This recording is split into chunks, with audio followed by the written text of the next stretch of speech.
எனது அன்பான பிள்ளைகளே, மீண்டும் பாடம் 24 உங்களை சந்திப்பதில் மிக்க மகிழ்ச்சி. பாடம் 24 பாடம் 23 ஒரு தொடர் பகுதியாகவே அமைந்துள்ளது. ஆகவே ஞாபகப்படுத்திக் கொள்ளுங்கள், நாங்கள் பாடம் 23 என்ன பாடம் பார்த்தோம்? பாடம் 23 வேதாகமத்தின் வரலாறு குறித்து நாங்கள் கவனம் செலுத்தினோம். பாடம் 24 எங்கள் கைகளில் இருக்கிற இந்த வேத பகுதி, இந்த வேத புத்தகம் எவ்வாறு இலங்கையில் காணப்படும் பல்வேறு திருவிவிலிய மொழிபெயர்ப்புகளை குறித்து நாங்கள் பார்க்க போகிறோம். இப்போ உங்களுக்கு தெரியும், நாங்கள் முதலாவது பாடம் 23 பார்த்த மாதிரி கிரேக்க, எபிரேய மற்றும் அரமேய மொழிகளில் இருந்து வேதாகமம் ஏறக்குறைய 160 மொழிகளில் மொழிபெயர்க்கப்பட்டு பாவிக்கப்பட்டு வருகிறது. அந்த மொழிபெயர்ப்புகள் நடக்கும் போது மிகவும் சவாலான நிலைமைகள், மிகவும் துன்பகரமான நிலைமைகளுக்கு அந்த மொழிபெயர்ப்பாளர்கள் முகம் கொடுத்தார்கள். சிலர் அவருடைய வாழ்க்கையை தியாகம் செய்தவர்களும் இருக்கிறாங்க. அப்போ இந்த மொழிபெயர்ப்புகள்னா என்னது? முதலாம் மொழிபெயர்ப்பு, ரெண்டாம் மொழிபெயர்ப்பு அப்படின்னா என்னது? அதாவது காலப்போக்கில் மாற்றமடையும் காலத்துக்கு ஏற்றவாறு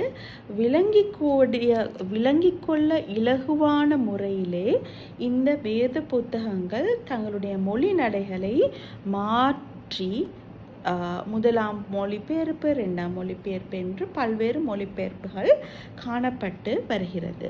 இப்போ உங்களுக்கு தெரியும், இலங்கையை போர்த்துகேயர், ஒல்லாந்தர் மற்றும் பிரித்தானியர் ஆட்சி செஞ்சு வந்தாங்க.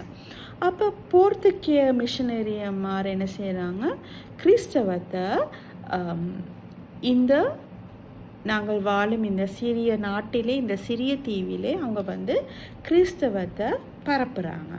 அதற்கு பிற்பாடு வந்த ஒல்லாந்தர் மற்றும் பிரித்தானியர் அதை அவங்களோட, அதாவது போர்த்துகேயர் கொண்டாந்த அந்த ரோமன் கேத்தோலிக்கம், ஒல்லாந்தவர்கள் கொண்டாந்த டச் ரிஃபார்ம் சர்ச் மற்றும் போர்த்துகேயர்கள் மூலம் பிரித்தானியர்கள் மூலம் வந்த ஆங்கிலிக்கன் சர்ச், இவ்வாறு அவர்களுடைய அந்த அவர்களுடைய அந்த சமய பிரிவை கொண்டு அவங்க இங்கே என்ன செய்கிறாங்க?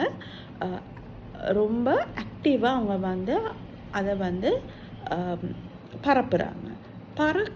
இந்த மாதிரி ஒரு சூழ்நிலையில் பிரித்தானியாவை சேர்ந்த வில்லியம்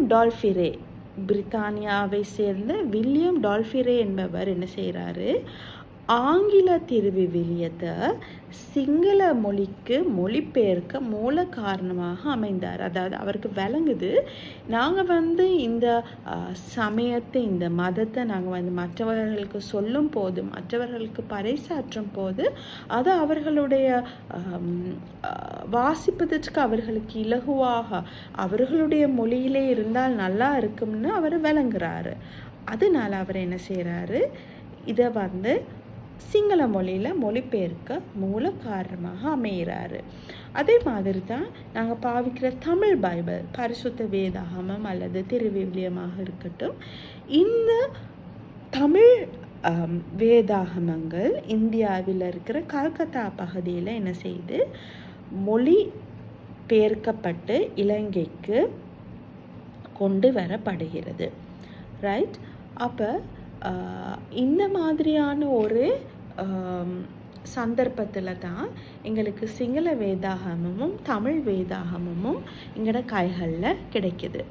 அதுக்கு பிறகு 1982 இலங்கையில் இருக்கிற கத்தோலிக்க பேராயர்களோட அனுமதியோட திருவிவிலியம் வெளியிடப்படுகிறது. திருவிவிலிய வேத பகுதி வெளியிடப்படுகிறது.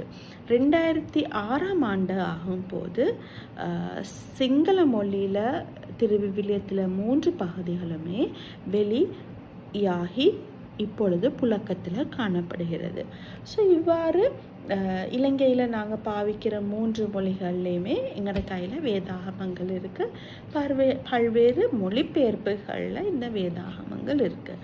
ஆனால் வேதாகமத்தை நாங்கள் எங்களோட கையில் எடுக்கும்போது நாங்கள் கட்டாயமாக நினைவு கூற வேண்டிய 3 நபர்கள் இருக்கிறாங்க.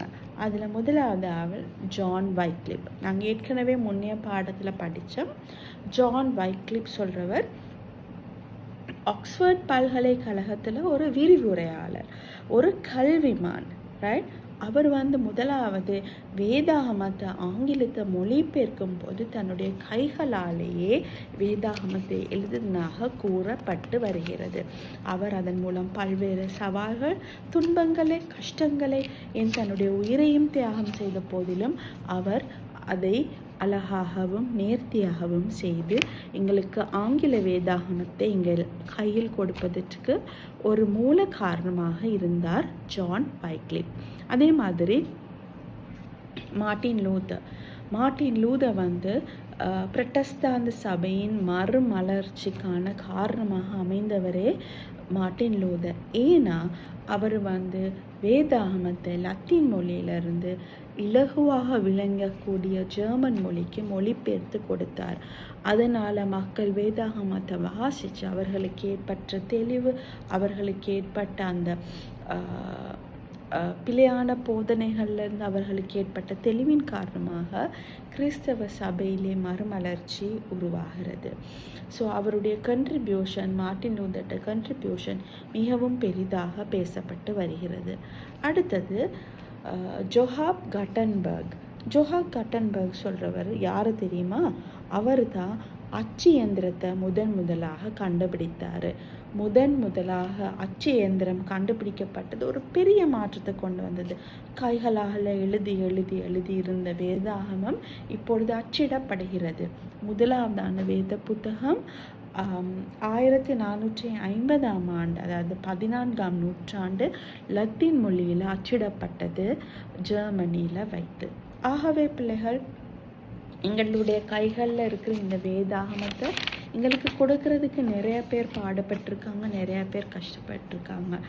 ஆகவே எங்களுடைய சொந்த மொழிகளில் நாங்கள் எங்களுடைய வேதாகமத்தை வாசிப்பதன் மூலம் கடவுளுடன் நாங்கள் தியானித்து நெருங்கிய உறவை மற்றும் அவருடன் கூடிய ஒரு நெருங்கிய, அவருக்கும் எங்களுக்கும் இடையிலான அந்த நெருங்கிய உறவை நாங்கள் ஏற்படுத்தி கொள்ள முடியுமே. ஆனால் எங்களுடைய வாழ்விலே நாங்கள் பல்வேறு நபர்கள் பட்ட துயரங்கள், கஷ்டங்களூடாக இந்த வேதாகமம் எங்களுக்கு கிடைத்தது போல அந்த துயரத்தின் ஊடாக கடவுளை கிட்டி சேரும் தருணம் எங்களுக்கு கிடைக்கிறது.